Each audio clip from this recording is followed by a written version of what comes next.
Have you ever wondered how your Arduino can sense the brightness of a room or know exactly how far you've twisted a knob? Well, it all comes down to this incredible bit of magic that connects to completely different worlds. Today we're gonna pull back that curtain and show you exactly how your digital Arduino listens to our analog reality. It all boils down to this one super famous line of code, analogRead. This is the command that somehow takes a physical thing like turning a dial and magically turns it into a number your code can actually use. But how? I mean, what's really going on under the hood? How does a voltage become a value? Well, that's the exact mystery we are solving today. Alright, let's dive right in. That analogRead function, you can think of it as a gateway or a bridge between the physical world and the digital brain of your Arduino. We are gonna see exactly how that bridge is built piece by piece. To really get this, we first have to understand that we're dealing with two totally different languages. The world your sensors live in, the analog world, is fundamentally different from the world your Arduino's processor lives and breathes in. So here's the core difference, right? The analog world is smooth, it's continuous. Think of a light dimmer switch where you can slide it to any possible brightness. But the Arduino's world, it's discrete. It only understands specific countable steps, kind of like a dial that clicks into place at 1, 2, or 3 with nothing in between. So an analog signal is like a smooth flowing wave. The voltage coming from, say, a temperature sensor could be any value in its range. It could be 1.72 volts, 3.33 volts, 4.915 volts. It's infinitely variable. The Arduino, on the other hand, well, it can only think in numbers, specific whole numbers. It can't process that beautiful, smooth, infinite curve directly. It needs its data to look like this blocky, distinct steps. It needs a 0 or a 1 or a 512, but absolutely nothing in between those values. So how on earth do we solve this language barrier? Well, we need a translator. And lucky for us, inside every Arduino, there's a tiny, brilliant component that does exactly that. So let's meet the hero of our story, the ADC. The ADC, which stands for Analog to Digital Converter, is a special little circuit that lives right inside the Arduino's main chip. Its one and only job in life is to listen to that continuous analog voltage coming in and translate it into a discrete digital number that the processor can finally understand. It's the perfect interpreter. So this is where it gets really interesting. How does this translation actually happen? It's a pretty clever process of measurement and mapping.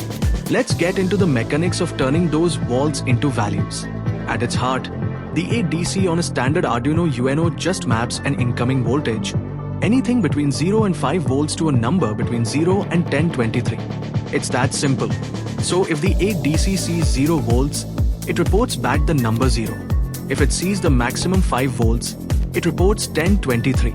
And if it sees 2.5 volts, right in the middle, it reports a number right around 512. Now, you might be wondering why the number 1023. It feels a bit random, right? Well, that's because the Arduino UNO has what we call a 10-bit ADC. In the binary world, 10 bits gives you 2 to the power of 10, which equals 1024 possible combinations. And since we start counting from 0, that gives us a range of 0 to 1023. That's 1024 distinct steps it can recognize. This brings us to a really important concept called resolution. If we take that full 5-volt range and divide it by our 1024 steps, we find that each step represents about 4.88 millivolts. This is the smallest change in voltage the Arduino can possibly detect. It's like the little tick marks on its ruler for measuring the analog world. And this whole conversion, it happens in a flash. First, the analog voltage shows up at the pin. The ADC instantly takes a snapshot. We call that a sample, and it compares that voltage to its internal reference points. Then it finds the closest digital step it can. And finally, it spits out that number to your code. To help you visualize this, let's imagine the voltage from your sensor is a perfectly smooth ramp just rising steadily from 0 all the way to 5 volts. This represents pure analog reality. So what does the Arduino's ADC do with that? It approximates that smooth ramp by building a staircase. See, it can't represent the smooth line itself, but what it can do is find the closest step on its 1024-step staircase to represent the voltage at any given moment. And this right here, this is the key. This process of taking a continuous value and snapping it to the nearest available discrete level is called quantization. It's the absolute heart of how analog information becomes digital.